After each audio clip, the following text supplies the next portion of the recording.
અને હવે વાત કરીશું પાપી પાખંડીઓની। ભગવા વેશમાં રહી લોકોને સંસ્કારના પાઠ ભણાવતા સાધુઓ જ બની ગયા છે અસંસ્કારી। કોઈ સ્વામી પર મહિલા સાથે દુષ્કર્મનો આરોપ લાગ્યો છે તો કોઈ અશ્લીલ વિડીયો કેસમાં ચર્ચામાં આવ્યા છે।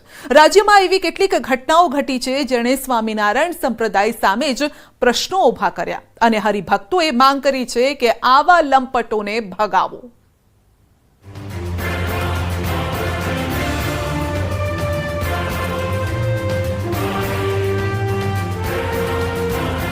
ગુજરાતમાં હાલ ચર્ચિત મુદ્દો હોય તો તે છે સંત સંપ્રદાય અને સેક્સ કાંડ, જેની સામે ઉઠ્યો છે વિરોધનો સૂર।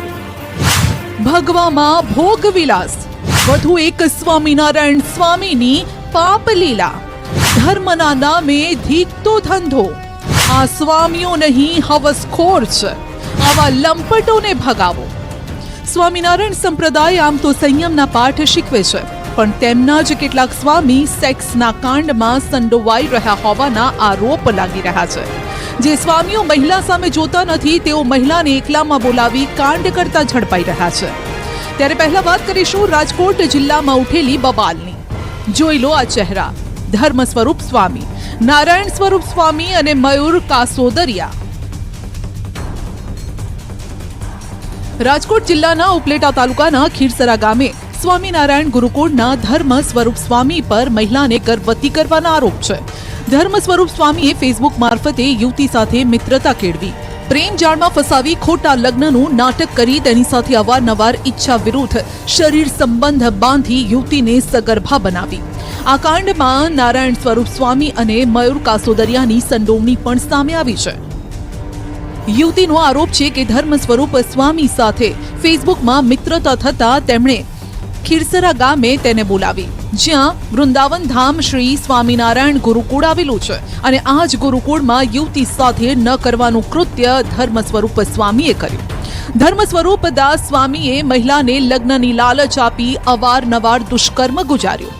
તો જે રૂમમાં યુવતીને લઈ જવાઈ હતી ત્યાં અમારી ટીમ પણ પહોંચી, પરંતુ આ રૂમ અંદરથી લોક હતો। તે રૂમનો દરવાજો ખુલ્લો છે, અહીંયા અંદરનો રૂમ છે તે બંધ રાખવામાં આવ્યો છે।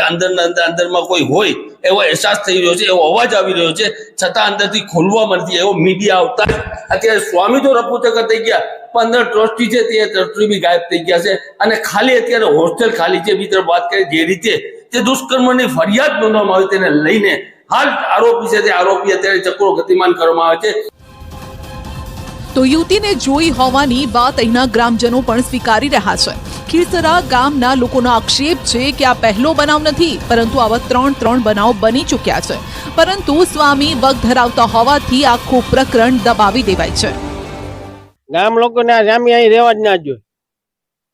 તમારા ધ્યાનમાં આવી કેટલાની ઘટના? આ ત્રીજી ઘટના છે। આ ત્રીજી ઘટના છે તો આ સુધી ભાઈ સ્વામીજી ગમે લાગવગ કરીને બોધું કરી નાખ્યું। છોકરી મંદિરની અંદર હતી શંકરની, કેમ પડી ગઈ છોકરીને?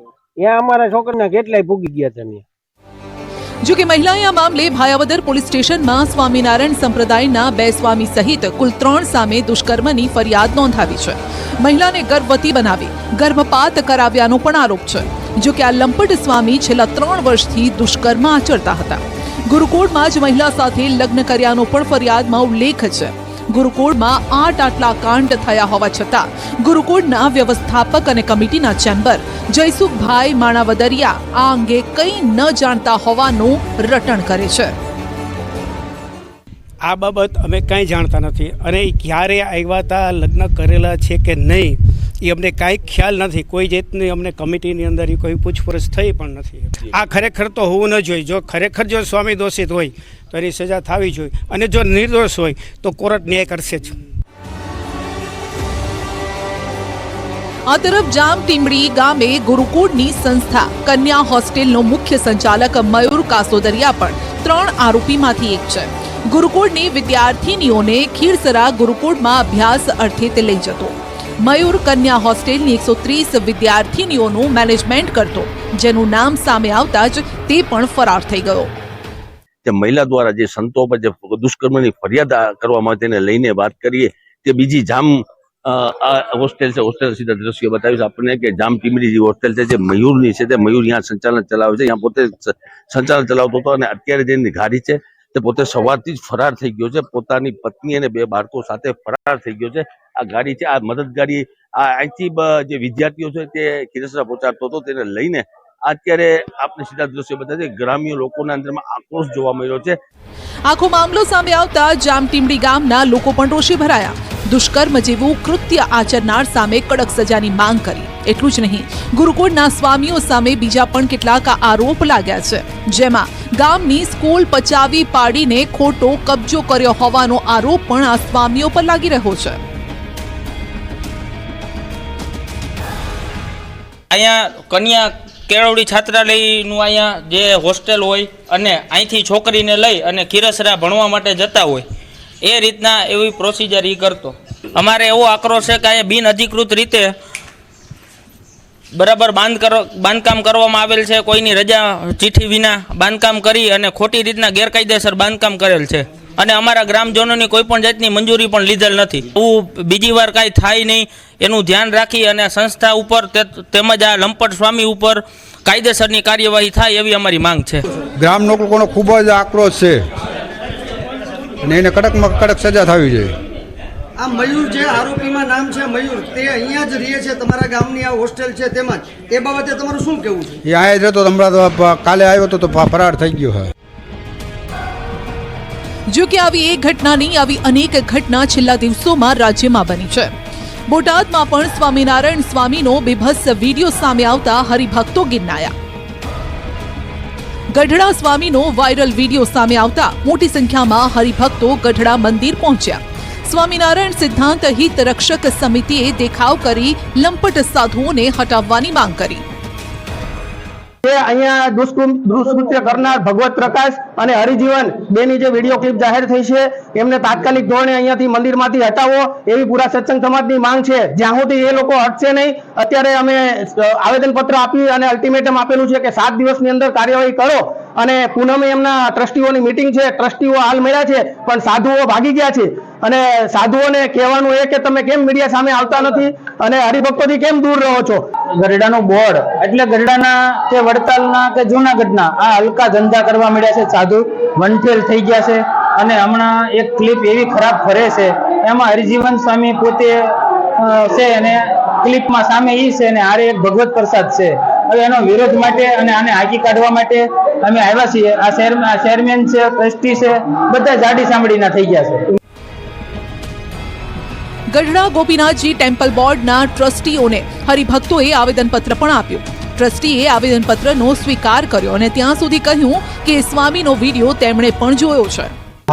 આજે જે આવેદન પત્ર આપ્યું છે એ અમે ટ્રસ્ટી તરીકે અમે સ્વીકાર્યું છે. ત્રણેય ટ્રસ્ટીએ આની ચર્ચા અમે આવતી મિટિંગમાં કરશું અને જે કાંઈ ગઢડા ડિસ્ટ્રિક્ટ કોર્ટ બેંકે ગઢડાની સ્કીમ ઘડી છે મંદિરની, એની જે જોગવાઈઓ છે એ જોગવાઈઓ પ્રમાણે હરિભક્તો, સંતો અને કમિટી મેમ્બરો ભેગા થઈ અને એની જે કાંઈ જોગવાઈઓ પ્રમાણે કાર્યવાહી થતી એ તમામ કાર્યવાહી કરશું.